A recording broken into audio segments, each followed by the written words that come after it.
उद्धव जी कृष्ण के सखा हैं। उद्धव जी ने आज पूछा कि मेरे गोविंद आप ये बताइए कि उदास क्यों है। मेरे कृष्ण ने कहा कि मुझे ब्रज की याद आती है, बाबा नंद की याद आती है, मैया यशोदा की याद आती है। मुझे सबसे ज्यादा याद उन गोपांगनाओं की याद आती है जो प्रेम के लिए मेरे ऊपर समर्पित थी। और महाराज उद्धव जी समझाने लगे, आप तो भगवान हैं, आप तो ब्रह्म हैं, आप भी मोह में पड़े हैं। मेरे प्रभु ने कहा कि उद्धव मोह नहीं प्रेम, मैं तो प्रेम में हूं। अच्छा तुम जाओ। वो गोपियां मेरे वियोग में व्यथित होकर के रो रही होंगी, उन गोपांगनाओं का हाल क्या होगा।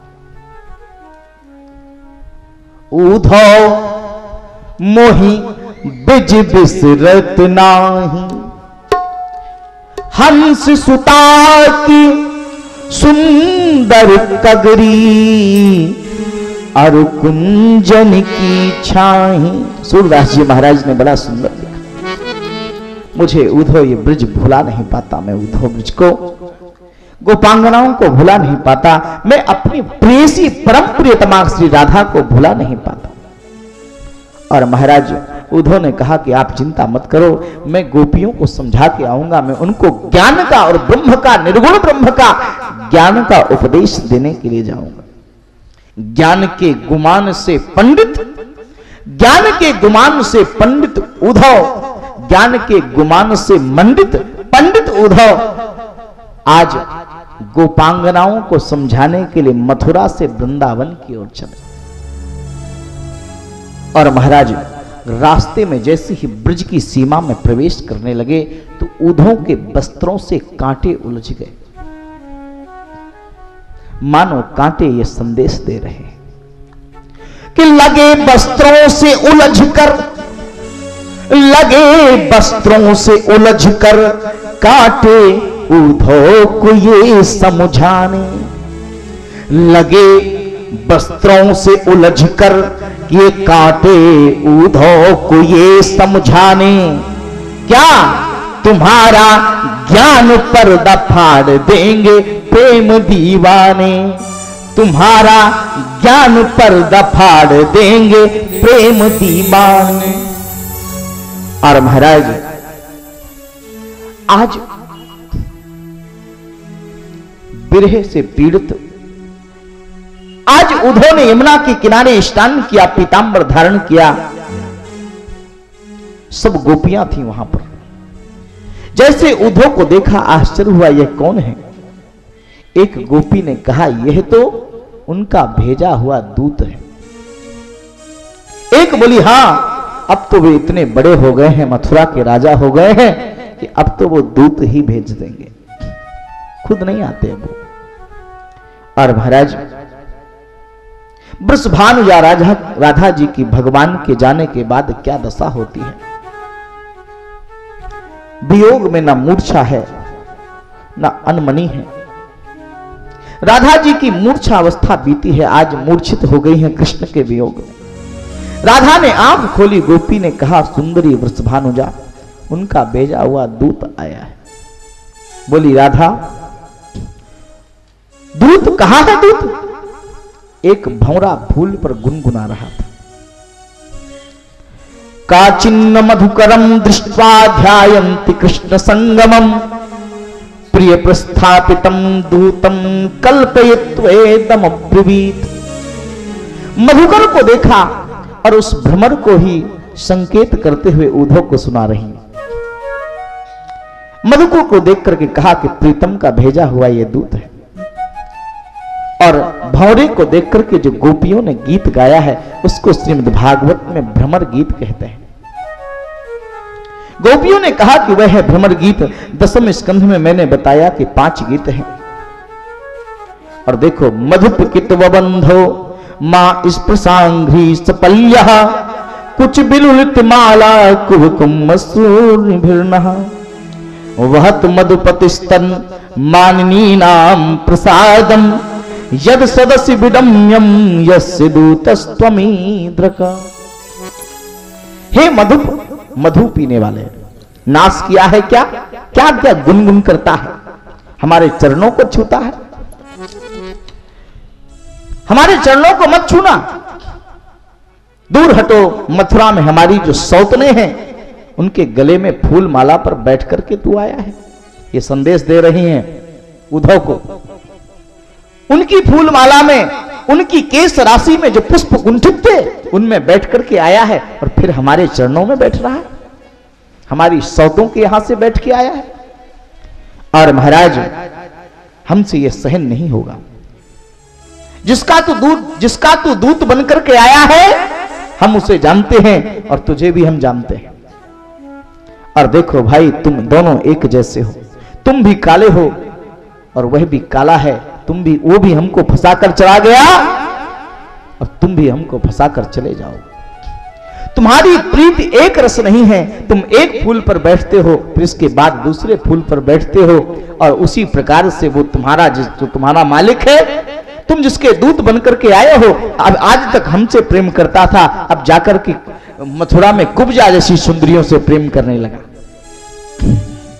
और महाराज हमको तो आश्चर्य लगता है। हमको अगर पहले ऐसा पता होता तो निश्चित रूप से हम उसके प्रेम में नहीं फंसते। जो मैं ऐसो जानती, जो मैं ऐसो जानती कि प्रीत करे दुख होए, तो नगर ढिंढोरा पीटती, प्रीत न करियो कोई।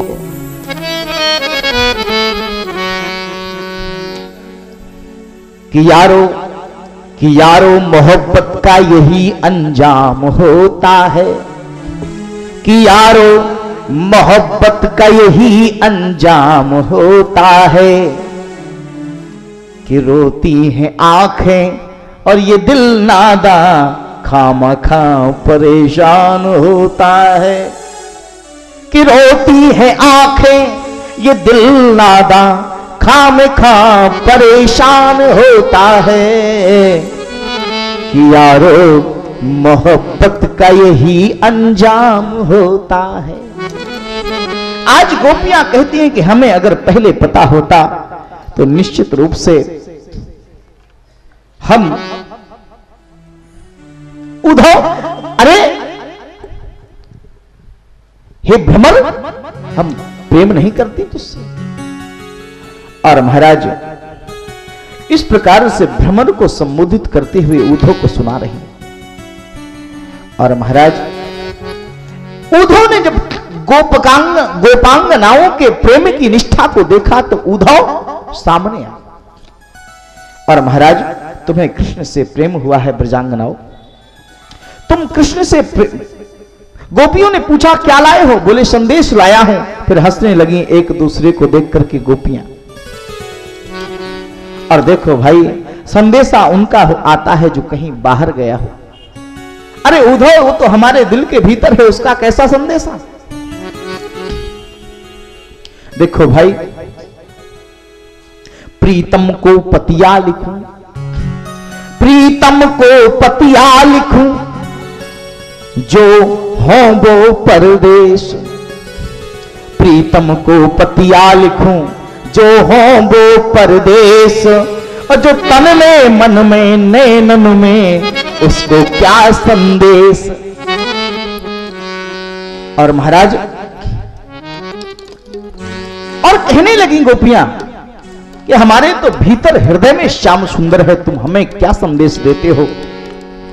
उद्धव निर्गुण ब्रह्म का उपदेश देने लगे।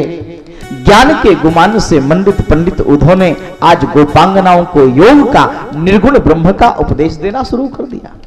गोपियों ने कहा कि उद्धव, हमें पता है कि तुम देवताओं के गुरु बृहस्पति के शिष्य हैं आप, और आपने योग गुरु से ज्ञान प्राप्त किया है संस्कृत का, और वेदांत के अजहत लक्षण का निरूपण किया है। लेकिन हम ये पूछते हैं, हम तो गांव की गवारिन गोबर पाथने वाली हैं। और देखो भाई, हम ये पूछना चाहते हैं कि तुम्हारा ये ब्रह्म जो है ना, भाषा के अनुसार कौन से लिंग में आता है। ये पुल्लिंग है तुम्हारा ब्रह्म या स्त्रीलिंग है। उद्धव जी ने कहा कि आप जानती हो तो बताएं। गोपियां कहती हैं हम तो यही जानती हैं नपुंसक लिंग है।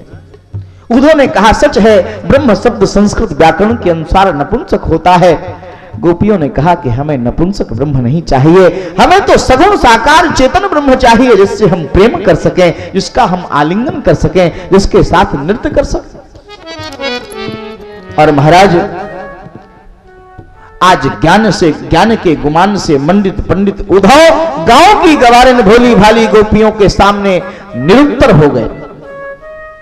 और गोपियां कहने लगी, बिना कृष्ण दर्शन के शांति नहीं है, बिना कृष्ण दर्शन के शांति नहीं है, उद्धव ज्ञान चर्चा सुहाती नहीं है, उद्धव ज्ञान चर्चा सुहाती नहीं है, बिना कृष्ण दर्शन के शांति नहीं है, बिना कृष्ण दर्शन के शांति नहीं है, उद्धव ज्ञान चर्चा सुहाती नहीं है, उद्धव ज्ञान चर्चा सुहाती नहीं है।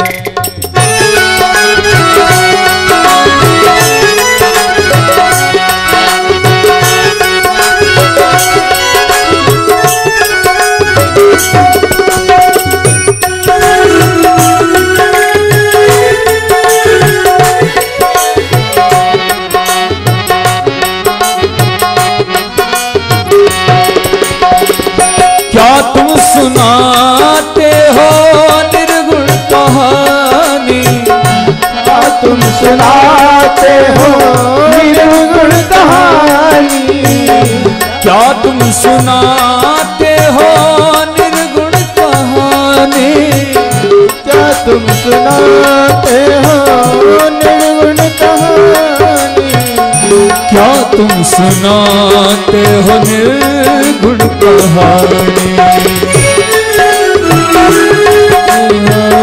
निर्गुण कहानी। हमारी समझ में तो आती नहीं है, उद्धव ज्ञान चर्चा सुहाती नहीं है, उद्धव ज्ञान चर्चा सुहाती नहीं हो।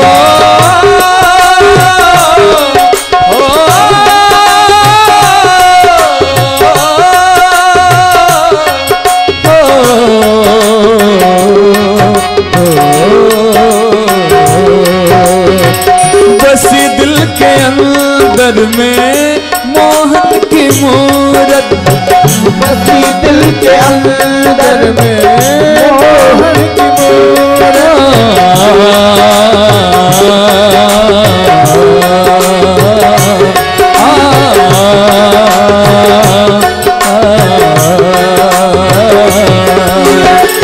बसी दिल के अंदर में मोहन की मूरत, बसी दिल के अंदर में मोहन की मूरत, बसी दिल के अंदर में मोहन की मूरत, बसी दिल के अंदर में मोहन की मूरत। घड़ी पल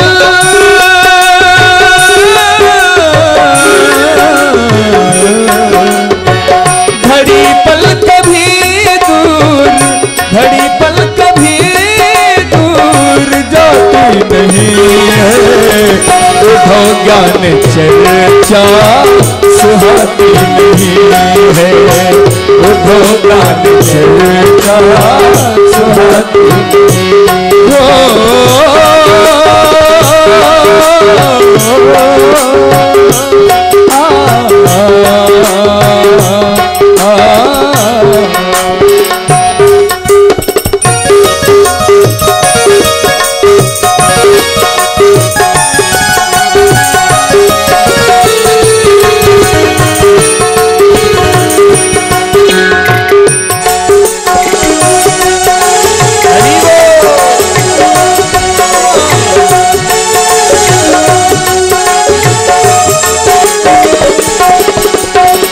नहीं रोग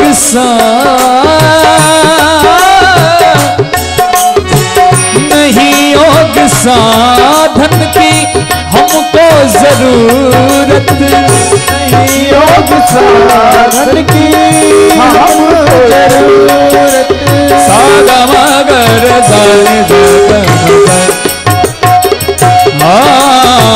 नहीं योग साधन की हमको जरूरत, नहीं योग साधन की हमको जरूरत।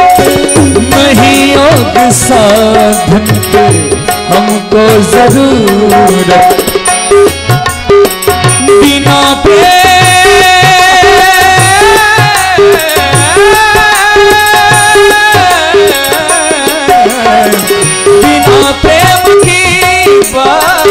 बिना प्रेम की बात भाती नहीं है।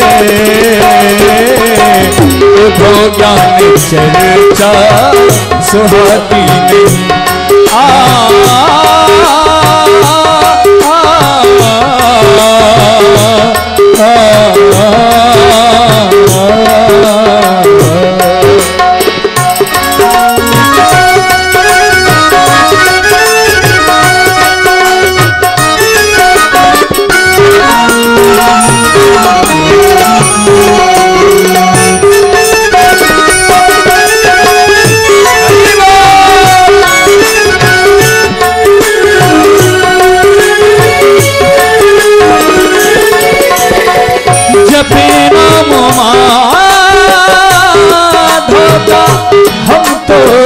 निरंतर माधव का हम तो निरंतर जपे नाम माधव का हम तो निरंतर। नाम माधव का हम तो निरंतर जपे नाम माधव का हम तो निरंतर।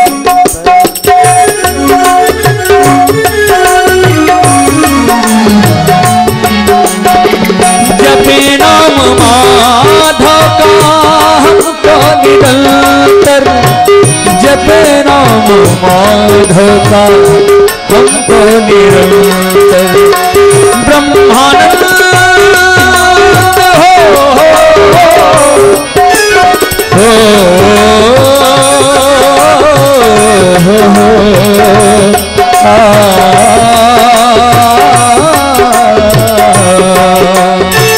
ब्रह्मानंद दिल से, ब्रह्मानंद दिल से भुलाती नहीं है। उधो ज्ञान चर्चा सुहाती नहीं है। उधो ज्ञान चर्चा सुहाती नहीं हो। बिना कृष्ण दर्शन, बिना कृष्ण दर्शन के शांति नहीं है। उधो ज्ञान चर्चा सुहाती नहीं है। उधो ज्ञान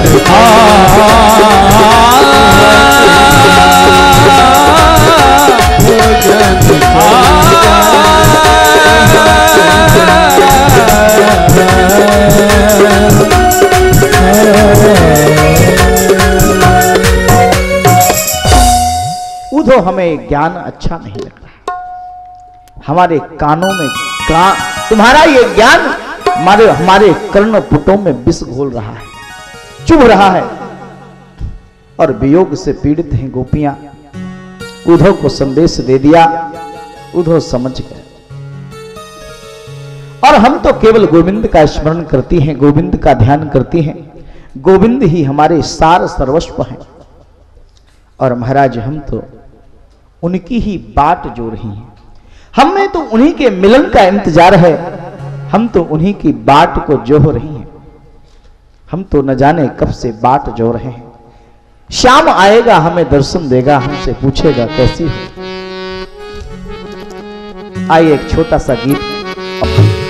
बाटने हरे घन श्याम नैना भरे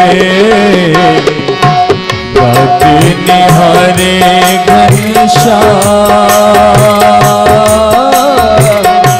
नैना नीर भरे आस करे दिन रैना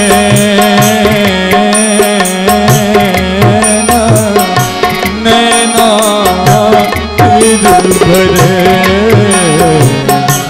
बाट निहारे घनश्याम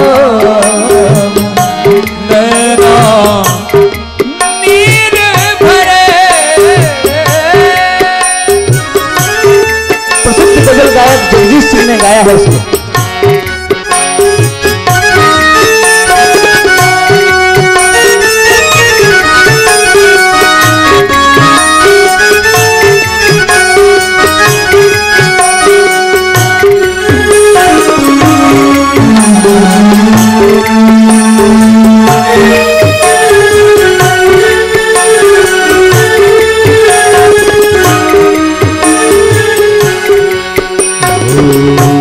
जोग ध्यान में चित नहीं लागे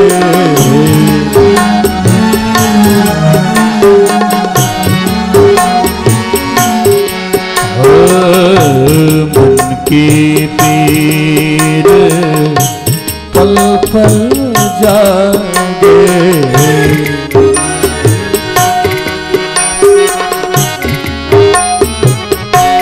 जोग ध्यान में चित नहीं लागे मन की पीर पल पल जागे रैन जगे अभिराम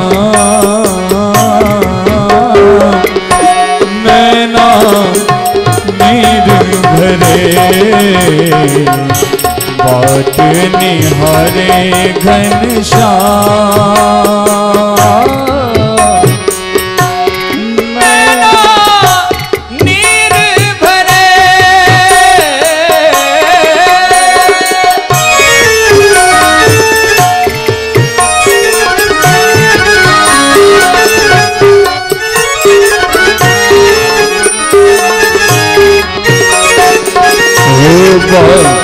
बिहारी कृष्ण कन्हाई बाके बिहारी कृष्ण कन्हाई बाके बिहारी कृष्ण कन्हाई बाहे सखा सुध बुध बिसराए काहे सखा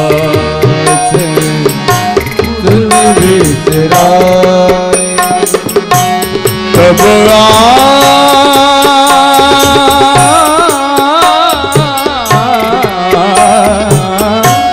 कब आओगे मेरे धाम नैना नीर भरे बाट निहारे घनश्याम नैना नीर भरे।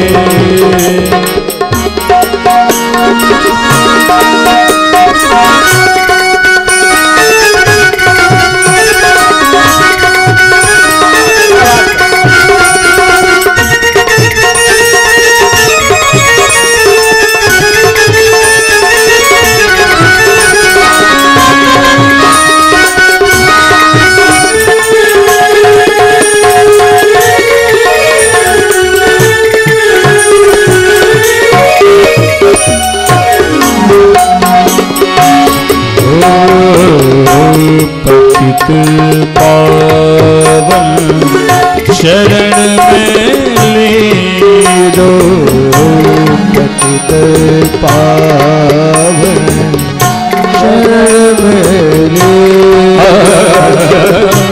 पतित पावन दो पतित पावन शरण में ले जाओ।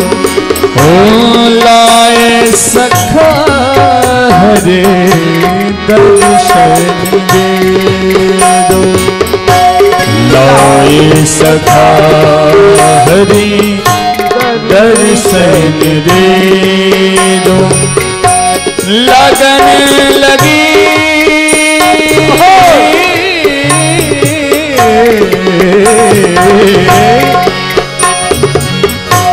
लगन लगी तेरे नाम, नैना नीर भरे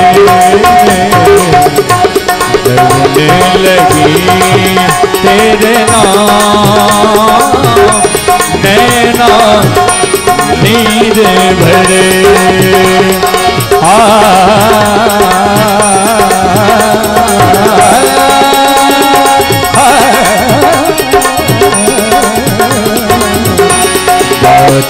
निहारे घनश्याम नैना नैना नैना नींद भरे। और महाराज वियोग व्यथित गोपांगनाओं की बात सुन करके आज उद्धव ब्रज की धूल में लौटने लगे। उद्धव सूधव हो चला, उद्धव सूधव हो चला, सुन गोपियन के बैन, प्रेम बजायो ढूंढवी और ज्ञान बजायो ढोल। और महाराज आज उद्धव तो सूधव हो गया, ज्ञान के गुमान से मंडित पंडित उद्धव आज गोपांगनाओं के समक्ष निरुत्तर हो गए। जाकर के मथुरा में कृष्ण को बताया है, सचमुच तुम निष्ठुर हो। गोविंद ने कहा, लगता है प्रेम तुम भी सीख गए। प्रेम की पाठशाला में पढ़ के आया है आज उद्धव, और महाराज प्रेमी होके लौटा है। अब आते हैं दसम स्कंध के पूर्वार्ध से उत्तरार्ध में प्रवेश करते हैं। पूर्वार्ध उत्तरार्ध दो भाग हैं दसम स्कंध में। अब हम लोग रुक्मणी के विवाह की ओर बढ़ रहे हैं। 49 अध्याय में पूर्वार्ध है और 50वें अध्याय से उत्तरार्ध शुरू होता है। दसम स्कंध के दो भाग हैं, एक पूर्वार्ध और एक उत्तरार्ध। और देखो भाई, इस जीवन के भी तो दो भाग हैं, एक पूर्वार्ध और एक उत्तरार्ध। तो 49वें अध्याय के बाद यानी 49वें वर्ष के बाद जीवन का उत्तरार्ध शुरू हो जाता है। और भाई इसलिए भाई उत्तरार्ध में 5 जन्य की शंख की कथा है। एक में वेणुनाद है, दूसरे में शंखनाद है। वेणुनाद से भक्त के मन को अपनी ओर आकृष्ट किया है, शंखनाद से शत्रुओं के हृदय को कंपायित किया है। आरंभ में जरासंध की कथा है। जरासंध कंस का ससुर है और महाराज अस्थि प्राप्ति जरासंध की 2 पुत्रियां हैं। ये कंस की पत्नियां हैं। जरासंध के जमाई कंस को भगवान ने मार दिया है। अस्थि और प्राप्ति उसकी जो 2 पत्नियां हैं कंस की, वह विधवा हो गई। और महाराज आई हैं अपने पिता के पास, रुदन किया। पिता ने पूछा कि किसने मेरे जमाई को मारा है तो कृष्ण का नाम बताया। और महाराज जरासंध ने आकर के मथुरा पर आक्रमण कर दिया। और देखो, जरा माने हैं वृद्धावस्था, और वृद्धावस्था 49 वर्ष के बाद आक्रमण कर देती है। और किस पर जरासंध ने आक्रमण कर दिया? बोले इस मथुरा पर किया। तो मथुरा क्या है? देह है, और देह रूपी नगर पर 50वें वर्ष में ये वृद्धा अवस्था आक्रमण कर ही देती है। इसलिए जरासंध है ये, जरा माने बुढ़ापा। और आज 50वें अध्याय में ये प्रसंग प्रारंभ हुआ। कितना संकेत है। और देखो महाराज, उस दरमियान देवर्षि नारद का भेजा हुआ काल यवन आया। 17 बार 23 अच्छौनी सेना लेकर के 17 बार भगवान ने जरासंध को पराजित किया है। वह 18वीं बार अब सेना लेकर के आ रहा है। उस दरमियान देवर्षि नारद का भेजा हुआ काल यवन नाम का राक्षस आया है। भगवान ने युक्ति की, क्योंकि काल यवन माने काल मृत्यु और जरासंध माने जरा, तो वृद्धावस्था, तो दोनों एक साथ मिलकर के अगर हमला करते हैं, बुढ़ापा काल यवन और जरासंध यानी बुढ़ापा और मौत दोनों ने एक साथ आक्रमण कर दिया अगर, तो क्या करना पड़ेगा? बोले देह बदलना पड़ेगा। और यही कारण है कि भगवान मथुरा छोड़कर के भाग गए, देह बदल गए। और महाराज भगवान की आज्ञा से विश्वकर्मा ने द्वारिका नाम की नगरी का निर्माण किया। समुद्र के पश्चिम किनारे पर द्वीप पर भगवान ने अपनी योग माया से मथुरा से लेकर यादवों को वहां द्वारिका में रख दिया। जरासंध आया, जरासंध आया और महाराज उसके साथ ही देवर्षि नारद का भेजा हुआ काल यवन भी आया। जैसे ही काल यवन आया, भगवान ने दाऊ के साथ मिलकर के योजना बनाई, दाऊ दादा आप जरासंध को मारिए, मैं काल यवन का काम तमाम करता हूं। और जैसे ही काल यवन आया और द्वंद्व युद्ध करने के लिए दौड़ा, महाराज भगवान ऐसे भागे हैं वहां से कि काल यवन पेट पकड़ करके हंसा, काल यवन पेट पकड़ करके हंसा। और महाराज बहादुर हो,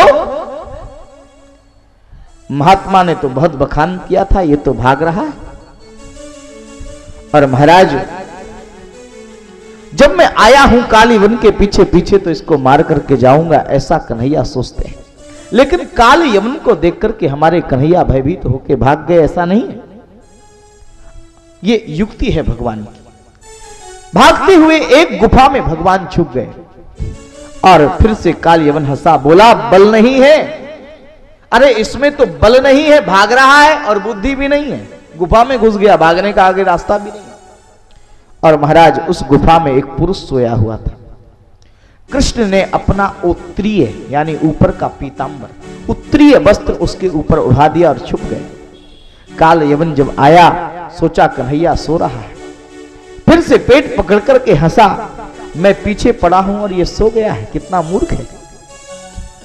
और महाराज और जैसे ही उसने सोए हुए पुरुष को कन्हैया समझ करके अपने पाद से प्रहार किया, महाराज वो कन्हैया नहीं, वो तो मुचकुंद ऋषि सोए हुए थे। तुरंत सोए हुए पुरुष की आंखें खुल गईं और महाराज काल यवन को जैसे ही मुचकुंद ऋषि ने देखा, काल यवन उनकी दृष्टि से जलकर के राख हो गया। मुचकुंद ऋषि की दृष्टि से जलकर के काल यवन राख हो गया। और देखो ये मुचकुंद महाराज थे सूर्य वंश के राजा, लेकिन युद्ध में देवताओं की मदद की और देवताओं ने मुचकुंद महाराज से कहा कि मुक्ति को छोड़कर के जो भी मांगना हो मांग लो, क्योंकि मुक्ति तो भगवान ही दे सकते हैं। मुचकुंद ने कहा कि युद्ध करके मैं थक गया हूं, मुझे निंदा का वरदान दो, और जो कोई मुझे जगावे तो मेरी आंख से जलकर के भस्म हो जावे। और महाराज देवताओं ने कहा तथास्तु। देवताओं ने सोचा सूर्यवंश के राजा अभी तक सो रहे हैं, इन्हें जागना चाहिए और काल यवन को मारना है, तो भगवान ने यह युक्ति की। और तब भगवान बाहर आए तो मुचकुंद ने पूछा आप कौन हैं, और ये जलकर जो खत्म हो गया है ये कौन है? भगवान बोले सूर्य वंश में राम बन करके आया था और कृष्ण वंश में, चंद्र वंश में कृष्ण बन करके आया। और महाराज भगवान ने आशीर्वाद दिया। महाराज बहुत समय से आप सो रहे थे, सोचा जगा दूं और इसका नाश करना था। और जब महाराज ने मुक्ति मांगी तो बोले महाराज आपको एक जन्म और ब्राह्मण का रूप लेना पड़ेगा, उसके बाद आप मेरी प्राप्ति करेंगे, बाद में आपकी मुक्ति होगी। और हमारे यहाँ पर ऐसा मान्यता है कि मुचकुंद ही अगले जन्म में गुजरात में नरसी मेहता के रूप में आए और भगवान नरसी का भात भरा भगवान ने, और भगवान ने उनको दर्शन देकर के मुक्त किया। और महाराज गुजरात में जूनागढ़ की धरती को धन्य कर दिया है नरसिंह मेहता ने। और बाद में भगवान कृष्ण और दाऊ जी ने जरासंध को देखा, ऐसा चकमा दिया, दोनों भाई भागते हुए एक पर्वत पर चढ़ गए। जरासंध ने अपनी सेना को पर्वत से घेर लिया और पर्वत को आग लगा दी। जरासंध ने यह समझ लिया कि आग में जलकर के मेरा शत्रु कृष्ण नष्ट हो गया। वह अपने देश में मगध में गया, उसको पता नहीं था उस पर्वत में एक गुफा थी और उस गुफा से एक गुप्त मार्ग था, और वहां से निकल करके कृष्ण और दाऊ द्वारिका पहुंच गए। और महाराज जरासंध को भ्रांति में रहने दो कि जल गए हम, अब थोड़ी शांति मिली है द्वारिका में आकर के भगवान को। अब सोचा कि अब शांति मिली है, भागते भागते मथुरा से गोकुल भागे, गोकुल से नंदगांव भागे, नंदगांव से वृंदावन भागे, वृंदावन से फिर मथुरा भागे, और मथुरा से अब यहां भागते भागते द्वारिका आ गए हैं। अब थोड़ी शांति मिली है, अब थोड़ी ब्याह वगैरह कर लें, शादी कर लें, विवाह कर लें। जब लेकिन सोचा कि अभी तो दाऊ दादा बड़े भैया हैं, इनका विवाह नहीं हुआ तो हमारा नंबर कैसे आएगा। अभी तो दाऊ दादा हैं तो पहले दाऊ का विवाह करवाना चाहिए। तो आनर्त देश के राजा रैवत हैं, रैवत ने अपनी बेटी रेवती का रिश्ता लिया है और महाराज ब्रह्मा जी ने भेजा है। रैवत ने कहा कि दाऊ दादा जैसा पति कहां मिलेगा मेरी बेटी के लिए, और रेवती का विवाह दाऊ जी के साथ हो गया। अब बड़ी मस्खरी कर रहे हैं कृष्ण, दाऊ दादा को रोज चढ़ाते हैं। तो एक दिन दाऊ जी को बड़ा गुस्सा आया, रेवती छोटी है, छोटा कद है उनका, रोज कन्हैया चढ़ाते हैं, देखो देखो छोटी सी बीवी मिली है आपको, छोटी पत्नी मिली है, आप इतने लंबे। दाऊ दादा को गुस्सा आया, रेवती के मुंह में हल मूसल डाल करके खींचा तो दाऊ जी से 6 इंच छोटी हो गई, लंबी थी ये रेवती, लंबी थी, हल मूसल से खींच दिया तो 6 इंच दाऊ जी से छोटी हो गई। और महाराज अब जोड़ी बन गई, भगवान ने शुरू किया। अब देखो सबसे पहले अब भगवान ने सोचा कि अब हमारा भी विवाह हो जाना चाहिए। तो सबसे पहले भीष्मक राजकन्या रुक्मिणी के साथ भगवान ने राक्षस विधि से विवाह किया है।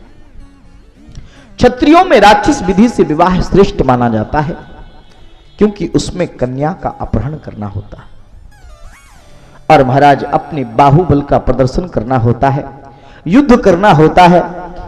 और गांधर्व, पैशाच, राक्षस आदि सब विवाह के प्रकार हैं, लेकिन भगवान ने केवल अपने बाहुबल का प्रदर्शन करने हेतु ही रुक्मिणी का अपहरण किया है। जब तक रुक्मिणी की इच्छा को भगवान ने नहीं जाना तब तक भगवान हरण करके ले आए हैं। भगवान ने जब तक रुक्मिणी की इच्छा को समझा नहीं तब तक भगवान रुक्मिणी का अपहरण करके नहीं लाए। और महाराज भगवान तो रुक्मिणी का अपहरण और पाणी ग्रहण इसलिए किया कि रुक्मिणी स्वयं चाहती है कि भगवान आए। ये रुक्मिणी का ही पत्र है। रुक्मिणी ने प्रेम पत्र लिखा है। विदर्भ देश के राजा भीष्मक उसके रुक्मी हैं, उनके पुत्र हैं रुक्मी। एक पुत्र है रुक्मरथ, एक पुत्र है रुक्मबाहु, दूसरा पुत्र है रुक्ममाली और सबसे अंतिम 5वां पुत्र है रुक्ममेश। और रुक्मिणी नाम की एक कन्या है। जब कन्या विवाह के योग्य हुई और पिता उसके विवाह की तैयारी करने लगे तक रुक्मिणी ने कह दिया कि शर्माते शर्माते संकोच के साथ मैं विवाह नहीं करूंगी। क्यों? बोले क्यों? कन्या तो पति के घर की ही अच्छी होती है, तुम्हारा मन किसी में हो तो बता दो। और महाराज रुक्मिणी ने संकोच में शर्माते हुए कहा, हां पिताजी किसी में है। बोलो हां, अगर योग्य पात्र होगा तो हम विवाह कर देंगे। माता पिता यही कहते हैं। और महाराज रुक्मिणी ने कहा, द्वारिका का राजा है कृष्ण। भीष्मक ने कहा कि द्वारकाधीश कृष्ण, वाह बहुत बढ़िया पात्र चुना है तूने तो मेरे मन का छोरा चुना है। और महाराज तुम्हारी पसंद जानकर के मुझे बड़ी प्रसन्नता हुई, हम विवाह कर देंगे। इतने में ही रुक्मिणी का बड़ा भाई है रुक्मी, वह आया। पिताजी आप बहन की चिंता ना करें, इसका विवाह जहां मैं चाहूंगा वहां होगा।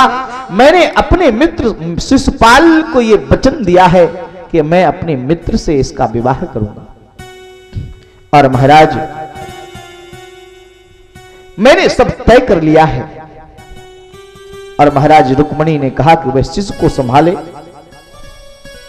शिशुपाल माने जो शिशु को संभालता हो, बच्चा खिलाने वाला पति। और योग्य नारी ने कहा कि ऐसे बच्चे खिलाने वाले पति के साथ में विवाह नहीं करूंगी। शिशुपाल जो शिशु का पालन करना जानता हो। और महाराज जबरदस्ती शिशुपाल के साथ में विवाह तय कर दिया है रुक्मिणी ने। और जब रुक्मिणी को पता चला तो रुक्मिणी ने अपनी भाभी से कहा, भाई मैं कृष्ण का वर्ण कर चुकी हूं, मैं कृष्ण को पति के रूप में चाहती हूं, लेकिन ये भाई है कि शिशुपाल के साथ मेरा विवाह करना चाहता है। एक भी बार अभी तक कृष्ण को देखा नहीं रुक्मिणी ने। और महाराज एक भी बार अभी तक नहीं देखा। एक प्रेम पत्र लिखा है। दुनिया का सबसे पहला प्रेम पत्र लीला है, लैला मजनू और हीर रांझा और सीरी फरार। सबसे पहले दुनिया का सबसे पहला प्रेम पत्र अगर किसी ने लिखा है तो रुक्मिणी ने लिखा है। और ये अब तो पुराने जमाने की बात हो गई, चिट्ठी विट्ठी। अब तो इंटरनेट है, ईमेल कर देते हैं लोग, मैसेज कर देते हैं। बात मैसेज में बात कुछ समझ में आती है तो फिर सीधा फोन शुरू कर दिया। रुक्मिणी ने प्रेम पत्र लिखा है। और देखिए कितने सुंदर चुन चुन के शब्द लिखे हैं सज्जन। प्रेम पत्र में क्या लिखा? सुत्वा गुणान भुवन सुंदर शृण्वतां ते निर्विश्य कर्ण विभुरैर हरतो हरतोंग तापम रूपम दृशाम दृशिमता मखिलार्थ लाभम त्वयि च्युता दृश्यति चित्तमपत्र पत्रम में कात्वा मुकुंद महिति कुलशील रूपा विद्यावयो द्रविण धाम भिरात्म तुल्यम धीरापतिम कुलवती न विष्णीत कन्या काले नृसिंह नरलोक मनोभिरामम। रुक्मिणी कहती है कि मैंने आपको देखा नहीं है। श्रुत्वा गुणान भुवन सुंदर शृण्वतां ते, मैंने सुना है कि आप बहुत सुंदर हैं। आपकी सुंदरता त्रिभुवन में किसी के पास ऐसी नहीं है। आपका कलेवर काम कमनीय है, काम को भी जो मोहित कर देता। आपका सौंदर्य सुना है, आपका औदार्य सुना है महाराज। और महाराज मैं आपको मन ही मन पति के रूप में वर्ण कर चुकी हूं। और देखो भाई, इतना ही नहीं, मैं जानती हूं कि आप विचार करिए कि सिंह का शिकार कोई सियार ले जाए तो उसमें सिंह की बदनामी होती है।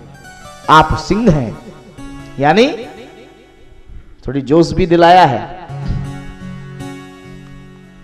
तरीका है। देखिए, आप सिंह हैं और मैं आपका शिकार हूं। शिशुपाल सियार है, गीदड़ है। और अगर शिशुपाल से मेरा विवाह हो जाता है तो सिंह की बदनामी है इसमें।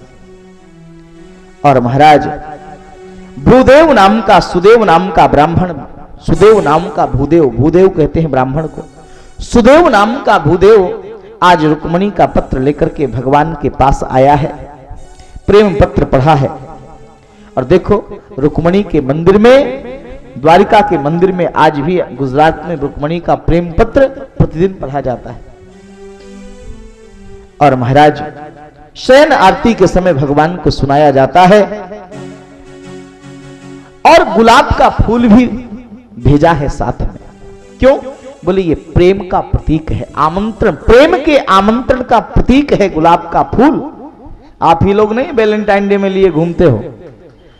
हाँ, मैंने किसी से पूछा कि ये वैलेंटाइन डे तुम क्यों मनाते हो, तो बोले संत वैलेंटाइन ने प्रेम का उपदेश दिया था। अरे मैंने आज प्रेम की कथा सुनाई, कृष्ण से बड़ा प्रेमी दुनिया में कोई हुआ ही नहीं। कृष्ण साक्षात प्रेम का स्वरूप है। रुक्मणी ने पत्र में गुलाब का फूल रखा है, बस टेप नहीं लगाया।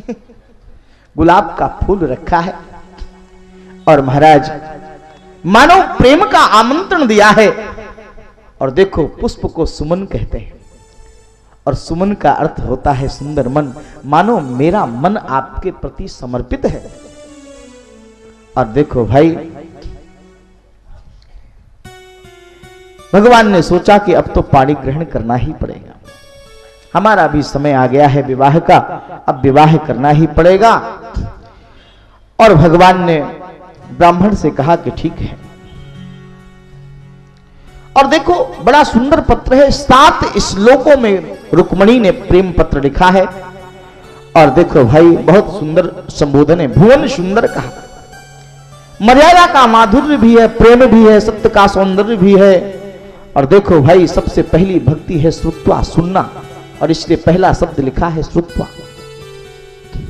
और देखो भाई इस प्रकार से देव रुक्मणी ने बहुत सुंदर प्रेम पत्र लिखा।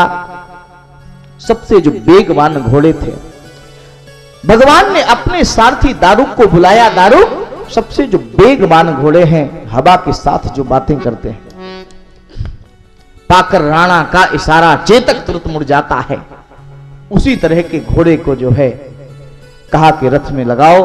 और महाराज 4 घोड़े लगाए गए।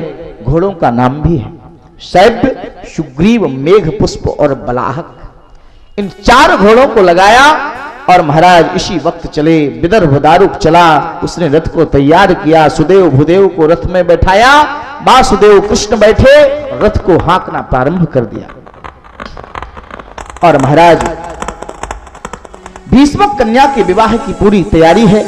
वहां पर चेदपति दमघोष राजा अपने बेटे शिशुपाल की बारात लेकर के आए हैं कुंडिनपुर में। साथ में जरासंधादि राजा सेना लेकर के आए हैं। हो सकता है कि युद्ध हो, इसलिए सेना पहले बारात के साथ जाती थी। बारातियों का स्वागत किया है विदर्भ नरेश के द्वारा, सबको उतारा दिया। दूल्हा आदि सब उतारे में है, भगवान द्वारकानाथ भी पधारे, उनका भी स्वागत किया गया। सोचा भीष्मक ने, आहा कितना सुंदर है, कितना होशियार है, सोने की द्वारिका का मालिक है, क्या सौदे है, जमाई बनने लायक तो यही था। लेकिन मेरे पुत्र ने शिशुपाल के साथ मेरी बेटी का विवाह करना तय किया है। और महाराज भगवान अंतर्यामी है, जान गए ससुर जी आपकी जो इच्छा है मैं उसको पूरा करूंगा, इसलिए तो आया। और ससुर जी हम बाराती बनकर के नहीं आए हैं, मन ही मन भगवान ने कहा ससुर जी हम ही दूल्हा बन के आए हैं, वो तो नकली दूल्हा है। और महाराज सखियों के सहित रुक्मणी जी को गौरी पूजन के लिए बगीचे मंदिर भेजा गया। और महाराज पूजा चालू है, जगदम्बा की प्रार्थना हो रही है, स्तुति कर रही हैं। गौरी पूजन के लिए दारुक सारथी है भगवान का। दारुक ने कहा वहां क्या करेंगे, बोले बस असली खेल तो वही है। और महाराज भगवान द्वारिकाधीश कृष्ण आज मंदिर में आ गए, मंदिर में आ गए हैं। रुक्मणी ने जगदम्बा को नमन किया, पुष्पमाला रुक्मणी के गले में पड़ी है, मानो प्रसाद मिल गया, मानो जगदम्बा ने कह दिया कि देवी तुमको तुम्हारा प्रीतम मिलेगा, तुम्हारा पति मिलेगा। और महाराज रुक्मणी जैसे बाहर आई, सभी राजा देख रहे हैं। रुक्मणी ने जैसे ही अपना केस कलाप मुख से हटाया है, उनके दिव्यमय तेजोमय स्वरूप को देख करके सभी राजाओं की आंखें चौंधिया गई। ऐसा तेज है क्योंकि साक्षात लक्ष्मी का स्वरूप है रुक्मणी। सबकी आंखें बंद हो गई। तब भगवान ने कहा कि दारुक रथ मंदिर के पास ले चलो, कि यही अच्छा वक्त है। रुक्मणी के तेज से सारे राजा सारी प्रजा चौंधिया गई है और यही वक्त है, सबने आंखें बंद कर ली है। दारुक ने वहां से रथ दौड़ाया और वहां रुक्मणी ने सीढ़ियां उतरना शुरू किया। अंतिम सीढ़ी पर रुक्मणी आई, भगवान का वहां रथ पहुंचा। भगवान ने अपना हाथ दिया, रुक्मणी ने अपना हाथ भगवान के हाथ में दे दिया। रुक्मणी को रथ में बैठाकर भगवान ने कहा दारुक से चलो, रथ को हाँको। और महाराज दारुक ने रथ भगाया। अब पता चला सभी राजा को कि अरे शिशुपाल ने कहा, देखो मैंने तुम लोगों से पहले कहा था कि ये कन्हैया है ना, मेरी बुआ का नहीं, मेरे मामा का बेटा है, और मैं इसकी आदत बचपन से जानता हूं। ये चोर है, पहले माखन चुराता था, फिर इसके बाद गोपियों के कपड़े चुराने लगा, और महाराज अब तो ये औरतें भी चुराने लगा। देखो ले गया, भाग गया, भाग गया, लेके भाग गया, ले गए, ले गए, ले गए, ले गए। सारे लोग कहने लगे ले गए, ले गए, ले गए। बोले रुक्मी को पता चला, क्या हुआ? बोले रुक्मणी को ले गया। द्वारकाधीश कन्हैया रुक्मणी को ले गया। रुक्मी ने पीछा किया। रुक्मिणी ने अपने रथ को, सारथी को बुलाया, रथ में बैठा, पीछा किया है कृष्ण को, और महाराज कह दिया कि भाग मत। जरासंध आदि राक्षस पीछे दौड़े और कहते हैं ये यशोदा के पुत्र भाग मत, यदि मां का दूध पिया है तो भाग मत। भगवान ने कहा कि अब नहीं भाग सकते, अब मां की बात आ गई, और भगवान ने रथ को रोक दिया। सबके साथ में युद्ध किया, और महाराज ऐन वक्त पर भगवान के बड़े भाई दाऊ दादा यादवों की सेना लेकर के पहुंच गए। दाऊ दादा ने सेना को उलझा लिया। इतने में कन्हैया से कहा, कन्हैया तुम निकल, लेकिन रुक्मी ने पीछा किया है। कन्हैया, रुक्मी ने कहा रुक जा चोर, रुक जा, मेरी बहन को लेकर के भागता है। कन्हैया रुक गए और रुक्मी से युद्ध किया है। मेरे प्रभु ने युद्ध किया है, और जैसे ही रुक्मी के साथ में युद्ध किया, युद्ध करते करते रुक्मणी के हाथ से तलवार, रुक्मी के हाथ से तलवार गिर गई। भगवान ने उसको नीचे पटक करके तलवार गर्दन में रख दी।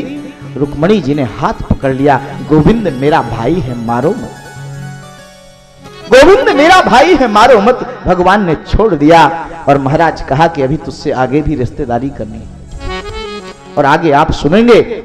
और महाराज रुक्मी के साथ युद्ध हुआ, और इसके बाद माधोपुर में भगवान द्वारिकानाथ ने, गुजरात में माधोपुर एक जगह है, वहां पर रुक्मी के साथ में पाणी ग्रहण किया। आज भी माधोपुर में चैत्र में मेला लगता है, और ये पोरबंदर और सोमनाथ के बीच में पड़ता है माधोपुर। और महाराज आज रुक्मणी कृष्ण को बधाई देने के लिए पुष्प वृष्टि होने लगी, और धूमधाम से आज भगवान ने द्वारिका का विवाह किया है। और देखो भाई, पहले आज यहां पर भी द्वारिकानाथ श्री कृष्ण दूल्हे के साथ आएंगे, द्वारिकानाथ श्री कृष्ण दूल्हा बन के आएंगे। आज मेरा ठाकुर, मेरा सरकार दूल्हा बना है, साथ में बराती भी आएंगे। इसके बाद सखियों के साथ रुक्मणी जी आएंगी, और पाणी ग्रहण संस्कार होगा। कोई प्रेम से हो मेरे श्याम को सजा दो,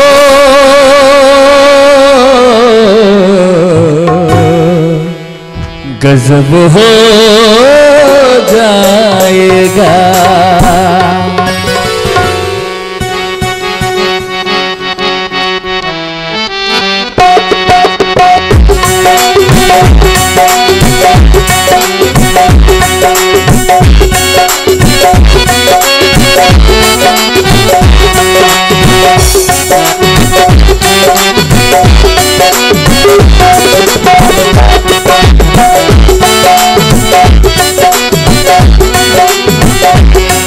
कोई प्रेम से हो, कोई प्रेम से हो, कोई प्रेम से मेरे शाम को सजा दो। दोनों हाथ उठा के सभी लोग, कंजूसी नहीं होनी चाहिए। कोई प्रेम से मेरे शाम को सजा दो, गजब हो जाएगा, गजब हो जाएगा, गजब हो जाएगा, गजब हो जाएगा, गजब हो जाएगा, गजब हो जाएगा, गजब हो जाएगा, गजब हो जाएगा। सखियों के सहित रुक्मणी जी जयमाला लेकर के पधार रही हैं मेरे गोविंद को पहनाने के लिए। जय हो।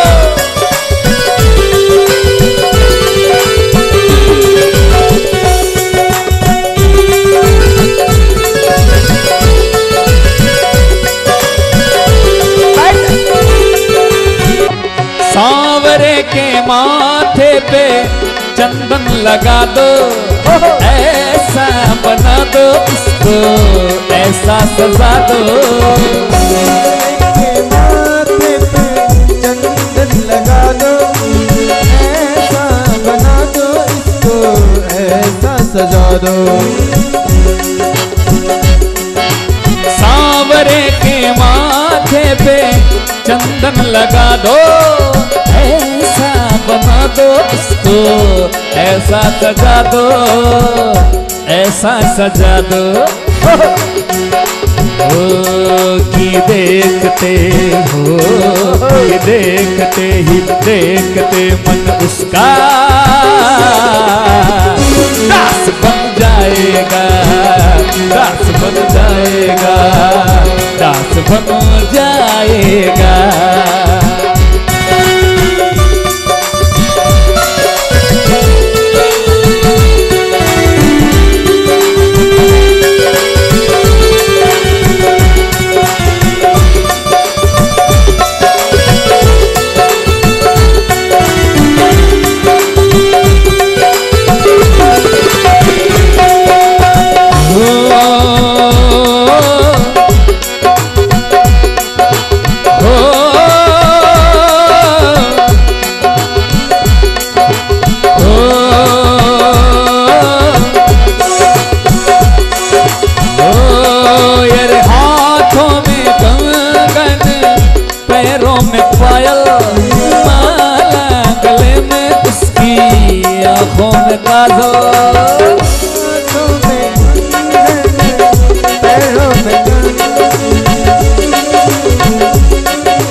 हाथों में कंगन, पैरों में पायल, माला गले में उसकी, आंखों में काजल, आंखों में काजल।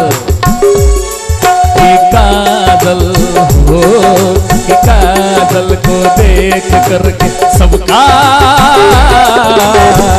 दोनों हाथ एकदम ऊपर, बड़े कंजूस देखे, ऐसा ना कहना पड़े। हो कि काजल को देख करके सबका काम बन जाएगा, काम बन जाएगा, काम बन जाएगा।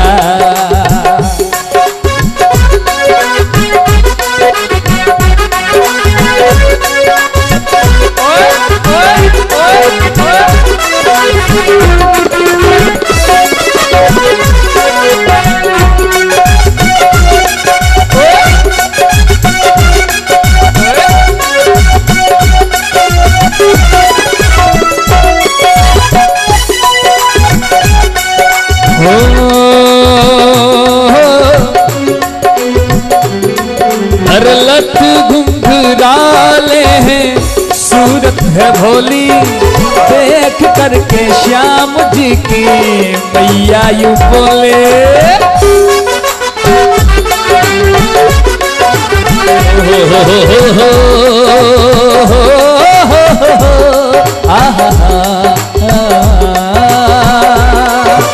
लत घुंघराले हैं, सूरत है भोली, देख करके श्याम जी की मैया है बोली, मैया है बोले। क्या मेरे कान्हा को, मेरे कान्हा को, मेरे कान्हा को ना देखो, मेरे कान्हा को देखो न कोई ऐसे, गजब हो जाएगा, गजब हो जाएगा, गजब हो जाएगा, गजब हो जाएगा, गजब हो जाएगा, गजब हो जाएगा, गजब हो जाएगा। कोई प्रेम से मेरे शाम को सजा दो, गजब हो जाएगा, गजब हो जाएगा, गजब हो जाएगा। हो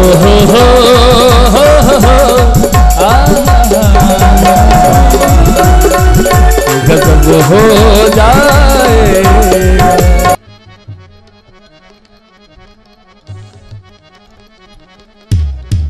जजमान की तरफ थाली लेके खड़े हो।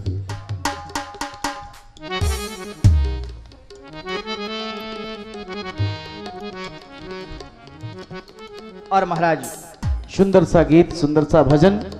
मेरे आज गोपाल की शादी है, बहुत आनंद हो रहा है। द्वारिका आनंदित हो रही है आज। दो नैना सरकार के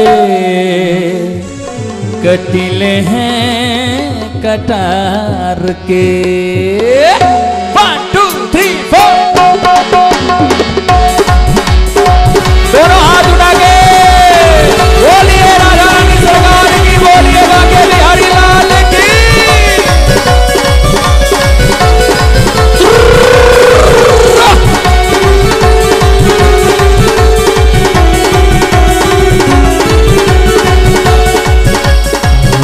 दो नैना सरकार के, दो नैना सरकार के, दो नैना सरकार के कटीले हैं कटार के। दो नैना सरकार के कटीले हैं कटार के। हो मुकुट सिर मोर का, ओ मेरे चित चोर का, मुकुट सिर मोर का, मेरे चित चोर का, मुकुट सिर मोर का, मेरे चित चोर का। तो नैना सरकार के कटीले हैं कटार के।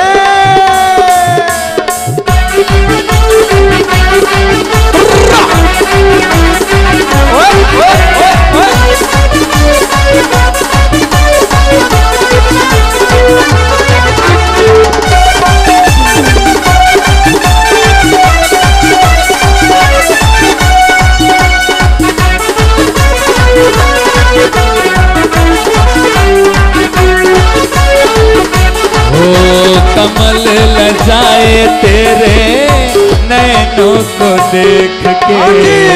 कमल लजाए तेरे नैनों को देख के। घोरी घटाएं तेरे कजरे की रेख पे। भोली घटाएं तेरी कजरे की रेख पे। ओ ये मुखड़ा निहार के, ये मुखड़ा निहार के, मुखड़ा निहार के, ये मुखड़ा निहार के। सो चांद गए मार के, सो चांद गए मार के। तो नैना सरकार के कटीले हैं कटार के। तो नैना सरकार कटीले हैं कटार के। बोलो बाके बिहारी लाल की जय जय जय जय जय।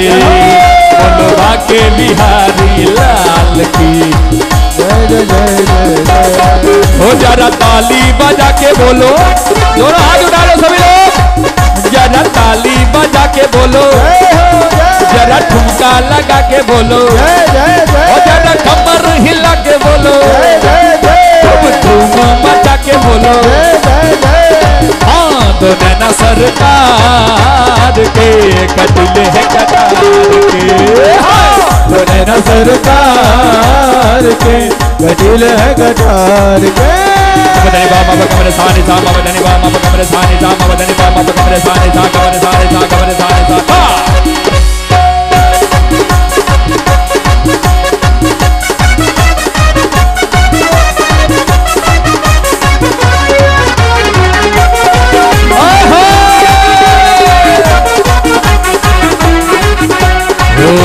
कुर्बान जाऊं तेरी बाकी अदाओं पे। कुर्बान जाऊं तेरी बाकी अदाओं पे। वो पास मेरे आ जा तो है भर लूं मैं बाहों में। पास मेरे आ जा तो है भर लूं मैं बाहों में। कहना है कि हमारे कन्हैया का नाम बड़ा सुपर होता है, हमारे कन्हैया का नाम बड़ा सुपर होता है। और कन्हैया जी के विवाह में जयकार और ठुमका वही लगाता है, ताली वही बजाता है जिसका हाथ सबसे ऊपर होता है। कहना है ओ जमाने को भी विसार के, जमाने को विसार के, हिले ना तो वार के, दिलो जा तो पुकार के, तो नैना सरकार के कटिल है कतार के, तो नैना सरकार के कटिल है कतार के। बोलो बाके बिहारी की जय जय जय, बिहारी की जय जय जय, बोलो रसिक बिहारी की जय जय जय, रसिक बिहारी की जय जय जय, गोवर्धन धारी की जय जय जय, गोवर्धन धारी की जय जय जय, बोलो बोलो बनवारी की जय जय जय, बोलो बाके बिहारी की जय जय जय। तो नैना सरकार के कटिल है कतार के, तो नैना सरकार कटिल है कतार के।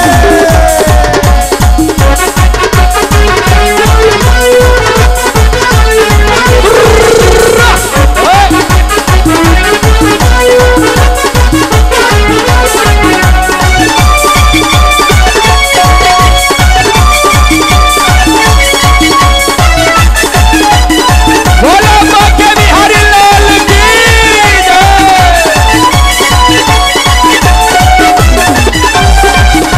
ओ भैया कहना है, जिंदगी के सफर में कभी खुशी कभी गम होते हैं, जिंदगी के सफर में कभी खुशी कभी गम होते हैं, और हमारे बिहारी जी के भजन में ताली वही बजाते हैं जिनके हाथों में ओए कहना है, दो नैना सरकार के कटिल है कटार के, तो नैना सरकार के कटिल है कतार के। ओ बाके बिहारी नहीं तुलना तुम्हारी है, बाके बिहारी नहीं तुलना तुम्हारी, ओ तुम सान देखा कोई पहले बिहारी है, ओ तुम सान देखा कोई पहले अगारी, ओ दीवाने को पुकार के, ओ दीवानों को पुकार के, चाहे विचार के, ओ ये विचार के, तो नैना सरकार के कटिल है कटार के, तो नैना सरकार के कटिल है कतार के। ओ मुकुट सिर मोर का, ओ मेरे चित चोर का, मुकुट सिर मोर का, ठुमका लगा के चित चोर का, तो नैना सरकार के कटिल है कटार के, तो नैना सरकार के कटिल है कतार के, तो नैना सरकार के कटिल है कटार के, तो नैना सरकार के कटिल है कटार के। श्याम जी बने दूल्हा है, क्या बात है। अरे आज आनंद छाया है, अरे इस चैंपियन परिवार में आज सारे संसार में क्या कहना है कि आज मेरे शाम की शादी है, आज मेरे शाम की शादी है, हाँ शाम की शादी है, मेरे घर शाम की शादी है, ओ शाम की शादी है, मेरे घर शाम की शादी है, आज मेरी शाम की शादी है, आज मेरे शाम की शादी है।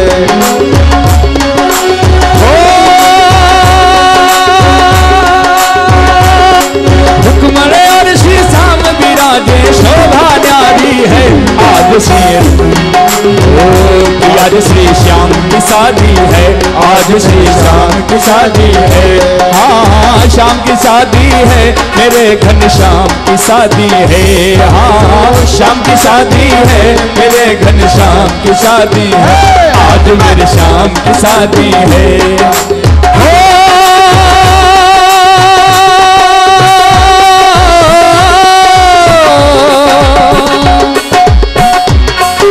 रुक्मणी श्याम के संग विराजे, रुक्मणी श्याम के संग विराजे, शोभा न्यारी है, आज श्री श्याम की शादी है, आज श्री श्याम की शादी है। दर दर दा दर दर दा दर दर दर दर दर दर।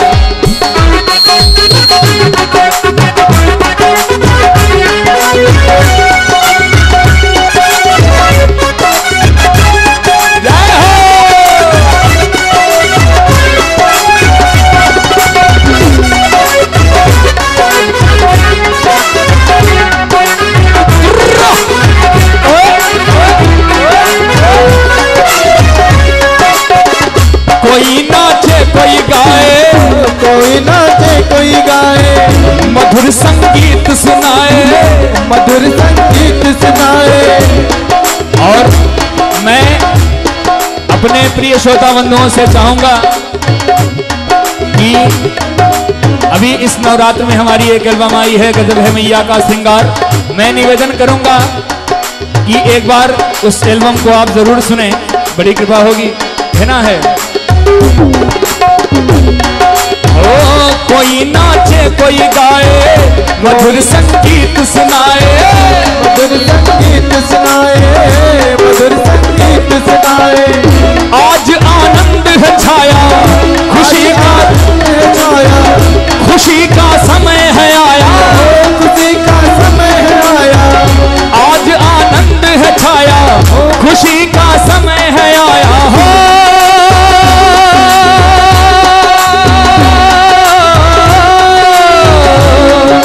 रुक्मणी श्याम की जोड़ी तो सब बलिहारी है, आज श्री श्याम की शादी है, मेरे घनश्याम की शादी है।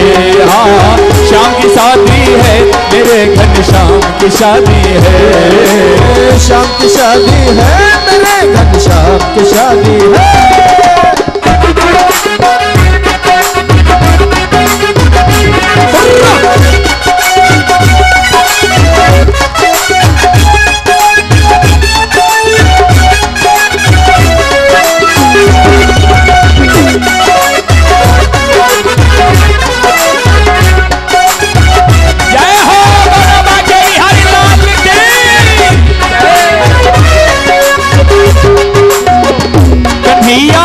बड़े प्यारे, कन्हैया है बड़े प्यारे, कि सारे जगत भगवान का दर्शन करना हो। हाँ मैं निवेदन करूंगा प्रिय भक्तजनों से, जो भी ठाकुर जी का और माता जी का दर्शन करना चाहते हैं, अपने बाके बिहारी जी का, वो आए और बारी बारी से दर्शन करें। बोलो बाके बिहारी लाल की जय। कन्हैया है बड़े प्यारे, कि सारे जगत से न्यारे, सारे जगत से न्यारे, सारे जगत से न्यारे। वो कन्हैया है बड़े प्यारे, वो सारे जगत से न्यारे, सारे जगत से न्यारे, कि सारे जगत से न्यारे। सबके सब आज मगन है, सब आज मगन है, भक्त सब छगन मगन है, भक्त सब छगन मगन है। सबके सब आज मगन है, भक्त सब छगन मगन है हो।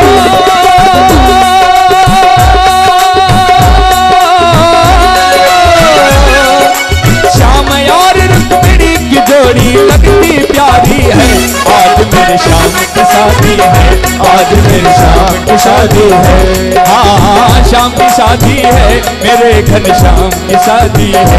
हाँ श्याम की शादी है, मेरे घनश्याम की शादी है। आज मेरे श्याम की शादी है, आज मेरे श्याम की शादी है, आज मेरे श्याम की शादी है, आज मेरे ओह मेरे श्याम, आज मेरे श्याम,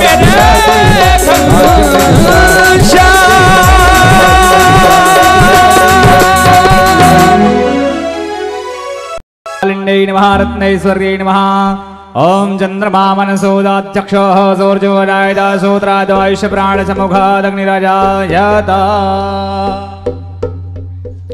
ओम इदगुं हविः प्रजननं मे अस्तु दशवीरगुं सर्वगणगुं स्वस्ताय आत्मासानि प्रजाशानि बहुसानि लोकसन्निभयसानि अग्निः प्रजां बहुलां मे करोत्वान्नां पयोरितो असमां सुधत्ता आरती अति पावन पुराण की आरती अति पावन पुराण धर्म भक्ति विज्ञान खान के धर्म भक्ति विज्ञान खान की महापुराण भागवत निर्मल महापुराण भागवत निर्मल शुक मुख विगलित निगम कल्प बल मुख विगलित निगम कल्प परमानंद सुधारम में कल परमानंद सुधारक मैं कल लीला रति रस निधान के लीला रति रस रस निधान के आरती अति पावन हाजी कलिमल मथनि त्रिताप निवारिणे कलिमल मथनि त्रिताप निवारिणे जन्म मृत्युमय भव भय हरिणे जन्म मृत्युमय भव भय हरिणे सेवत सतत सकल सुख सतत सकल सुख आदि शुभ हो सदे हर चरित गान के सदी चरित ज्ञान के आरती अति पावन पुराण के आरती अति पावन पुराण के विषय विलास विमोह विनाशिनी विषय विलास विमोह विनाशिनी विमल विराग विवेक विकासिनी